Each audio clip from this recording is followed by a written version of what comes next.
If you're a real estate agent, there are two ways this usually goes. Path one, you stay busy for the next 12 months, make some posts, buy some business cards, tell people you're building your brand, and quietly make almost no money.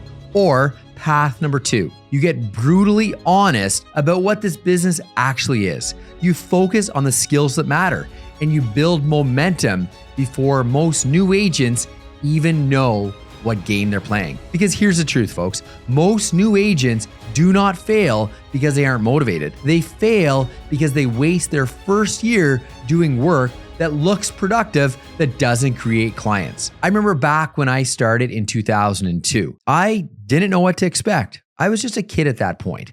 I'm early 40s now. I got in the business when I was 20, and I spent the first year just hanging out with a few other agents in the bullpen. We used to go for coffees. We used to go for lunch every day. I had no productivity. I thought I was doing the right thing, but I just lost my first year. I look back on it and I want to save you some time as a new agent and not getting stuck. If I could go back and talk to myself when I was brand new, these are the things I would say immediately. Not the fluffy advice, not the motivational stuff, the real stuff. See, this is the stuff that actually gets you into the business, gets you hired, and keeps you from becoming one of those many agents who just disappear after a year or two. So in this video, I'm going to walk you through the advice every new real estate agent needs to hear early on so you can stop guessing, stop hiding in fake work, and start building a business that has a real chance of survival. Number one, you're not getting into real estate. You're getting into sales. Let's start with the one thing a lot of people avoid saying clearly. This is a sales business. Now, that doesn't mean you need to become pushy or aggressive. It doesn't mean you have to become a used car salesman. It doesn't mean you need to act like this slick closer. But what it does mean is you need to get comfortable talking with people. You need to get comfortable creating conversations. You need to get comfortable asking questions, handling objections, and following up and asking for business. Because a lot of agents get licensed, think the hard part was passing the exam. It wasn't. The hard part is now. The hard part is waking up every day and generating new business when nobody knows who you are. When I was new, this was my biggest mindset shift. See, you realize very quickly that the market doesn't care that you're excited. Your brokerage does not hand you a pipeline of business. Your license is not a magnet for clients. You have to create momentum. It's not going to be given to you. And what I'm still seeing now, all of these years in the business, is that new agents who accept this early on ramp up much faster. The ones who resist it, well, they usually stay stuck and usually end up getting out of the business. They keep looking for the marketing shortcut to avoid doing the real work. Number two, the skills matter more than your image. See, this is a massive one because new agents often think they have an image problem. They think, I need a better logo, a cleaner brand, a nicer photo. I need a better website. I need more followers. No, stop. What you need is skill, because clients do not hire you because of your headshot or what your marketing looks like. They hire you because you make them feel confident. That confidence comes from skill, how you speak, how you explain the process, how you answer questions, how you handle uncertainty, how you present a strategy, how calm are you under pressure. See, that's what people are reacting to. After 24 years in this business, I can tell you most people are not sitting there comparing agents based on who has the coolest or slickest looking brand. They're asking themselves some simpler questions like, do I trust this person with a major financial decision? And trust is built through competence. So if you're new, stop over inventing an image or under investing in skill. Get better at buyer consultations, listing presentations, pricing, objection handling, follow-up, negotiation, and best of all, communication. That's the real edge, because a polished amateur still loses to a skilled professional. Number three, stop chasing leads, start chasing appointments. This is where a lot of new agents get trapped, and I see it all the time. They say, I need more leads. Usually, it's not the actual problem. The actual problem is they don't know how to turn a conversation into an appointment. And see, that matters because the leads are not the business.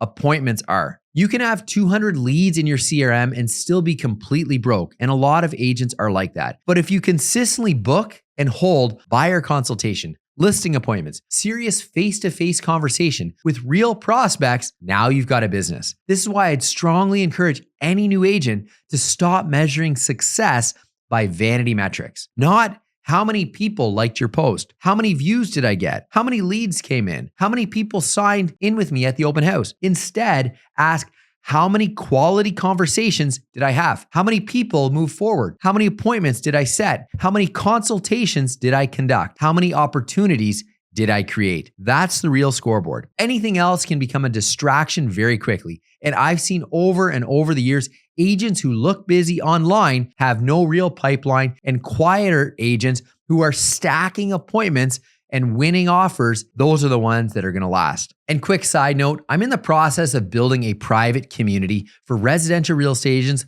just like you, who want to scale without burning out. If you want more time back, better systems, and a predictable business year over year, instead of this constant feast or famine cycle, I'll drop a link below. Be sure to check it out. No pressure, just something I'm building for agents like you who want to work smarter, not longer. All right, back to the good stuff. Number 4, learn your market so well that experience stops mattering. Here's one of the biggest opportunities you have as a new agent. You may not have years of experience like I do, but you can absolutely become obsessed with knowing the market. And that alone can make you dangerous. Know inventory, new listings, sales, days on market, list price to sale price ratio, absorption rate, price trends, what's moving, what's stalling, what's getting reduced, which segments are tight, which segments are soft. That was a lot, but it's true. You can go all in and analyze it. Be the expert. You should be able to explain the market clearly and simply to anyone that asks. Because when seller asks, what's happening right now, you can't have some vague blue ocean answer. When a buyer asks, is this price right? You need to be able to give them an accurate in the market comment that actually is validated by the data and the market we're in today. When I'm coaching agents, some of the biggest separations I see is this: agents who can explain the market with confidence get trusted faster, and the ones who rely on generic one-liners sound interchangeable. The good news is the one area where you can absolutely outwork people is knowing the market inside and out. See, a lot of agents have been licensed for years, but are still weak on current numbers. They rely on old experience instead of fresh market data. Don't do that. Study your market constantly. Let your knowledge become your confidence. Number 5, I still do this to this day. Preview property a lot. If you are new and don't have a full pipeline, you should be out seeing property every day, because one of the fastest ways to sharpen your instincts is to physically walk through homes. Not just online, in person. Photos lie, angles lie, descriptions lie. Certain homes feel better than they look in person. Others look great online and disappoint the second you walk in. See, you only learn really by being in the field. And if you don't have any active clients right now shopping, well, start shopping yourself. Start looking around. You can easily book previews. Now, make sure you're being honest and authentic when you're booking them. Don't book them as a showing if you don't have a showing. Book them as a preview and explain why you're going through. Hey, Mr. and Mrs. Listing Agent, I'm booking the preview to go through from a product knowledge standpoint. I'm an active realtor and I want to see exactly how the property shows so I can then do my best to sell it for you and your seller. Is that okay? Every single listing agent is going to say, go for it. See, this matters because clients are not paying for access anymore. They're paying for judgment. They want to know, is it overpriced? Will it resell well? What are the buyers going to love about it? What are they going to push back on? And how does this compare to the last 5 homes that they saw? See, that level of insight comes from repetitions in the market. Even now, after doing this for 24 years, I'm still constantly recalibrating based upon what I'm seeing in homes with real buyers in real time. That's where sharp advice comes from, not theory, but from repetitions. Number 6, your database is your first real business. Too many new agents ignore the easiest starting point they have. See, the people who already know them: friends, family, past coworkers, neighbor, school connections, parents from sports, people from the gym, people from your community. Your database is not optional. It's foundational. Now, that does not mean hammering everyone with, hey, do you know anyone buying or selling? That gets old, diluted, and used car salesman-y like. It means staying in touch, providing value, being visible, letting people know what you do, showing up consistently enough that when people think of real estate, you come top of mind. And this matters because the people who know you are far more likely to open the first door, figuratively, for you, for strangers that don't know you. See, a lot of new agents avoid this because it feels awkward and you feel you don't have enough experience. I understand that, but being awkward for a season is a lot better than being invisible for years. And what I've seen over time is that when agents who build relationship-based businesses early on are the ones who stop living deal to deal. Number 7, do not try 12 lead sources. Pick a few and actually work them, master them. This is a big mistake. New agents panic. They overcompensate. They try cold calling, door knocking, open houses, Instagram, YouTube, mailers, networking, online leads, FSBOs, expired, farming, all at once. This is not a strategy. This is how you become overwhelmed. See, you don't need more options. You need more clarity and consistency. I would much rather see new agents build around their database, open houses, 1 or 2 proactive lead sources that they can stick with. Maybe that's FSBO. Maybe that's expired. Maybe online inquiries. Maybe rentals. Maybe a local niche. The point is not perfect lead source. The point is depth, because most lead sources work better than people think, but only after enough repetitions. What kills agents is not always the lead source. It's they quit before competence shows up. Pick a few lanes, track them, refine them. Stay with them long enough to actually improve. Number 8, learn how to run a consultation, not just a chat. See, this is where a lot of new agents lose their winnable business. They finally get the meeting, they're ecstatic, and then they just freestyle it. Bad move. If you get a buyer consultation or a listing appointment, your job is not to see how it goes. Your job is to lead. That means structure. You need to know how to open the meeting, how to set an agenda, how to ask strong questions, how to understand motivation, how to explain your process, how to present your strategy, and how to close next steps. Because the agent who controls the conversation controls the outcome. And the agent who rambles usually gets hit with, "We're thinking about it. We're interviewing a few people. We'll let you know." That is often not a pricing issue, not a commission issue, not bad luck. It's usually because you didn't guide the client and there's a lack of trust. They're not sure. When people feel guided, they trust you. When they're winging it,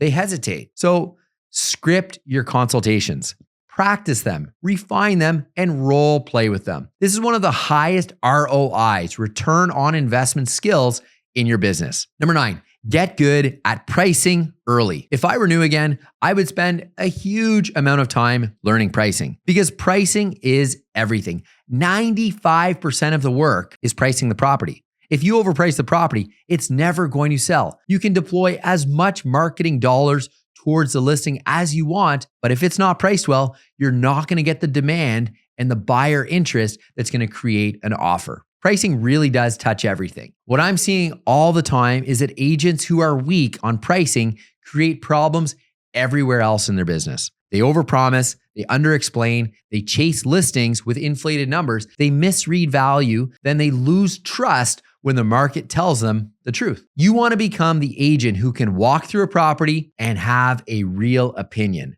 Not a guess, not a scripted CMA readabout, a real opinion based upon data. That comes from studying solds, previewing properties, active competition, buyer behavior, local patterns. The stronger you get at pricing, the more valuable you become. Number 10, your first job is not to be impressive. It's to become effective. This may be the most important point of the whole video, so I'm glad you stayed on. When you're new, it's very easy to focus on looking successful. You want to look established, polished, look like you've made it. But your first job is not to look impressive. It's to become effective. Effective at conversations, effective at follow-up, effective at booking appointments, effective at explaining value, and effective at staying consistent when results are slow. Because early on in your real estate career, that's the game. And honestly, when I look back at what helped most, it wasn't trying to look bigger than I was. It was learning the work, doing the reps, having the awkward calls, learning from lost opportunities, getting sharper, one conversation at a time. That's how real confidence gets built. Not from pretending, not from competence. And once competence starts showing up, confidence follows naturally. Look, if you're a new real estate agent, Do not overcomplicate the business. We all had to start somewhere. You do not need to know everything right now, but you do need to get serious about the things that actually move the needle. Your skills, your conversations, your follow-up, your market knowledge, your ability to earn trust. Because in this business, the agents who win are not the flashiest. They're the ones who know how to connect, communicate, and convert. And that's exactly why you should watch my next video right here. Because once you understand the foundations of being a new agent, the next step is learning how to actually sell, not in a pushy or cheesy way, but in a way that makes people trust you, choose you, and want to work with you. So check out my next video right here. The title is I've closed $500 million in sales, and here are the 6 steps to sell anything to anyone. That video will show you the sales framework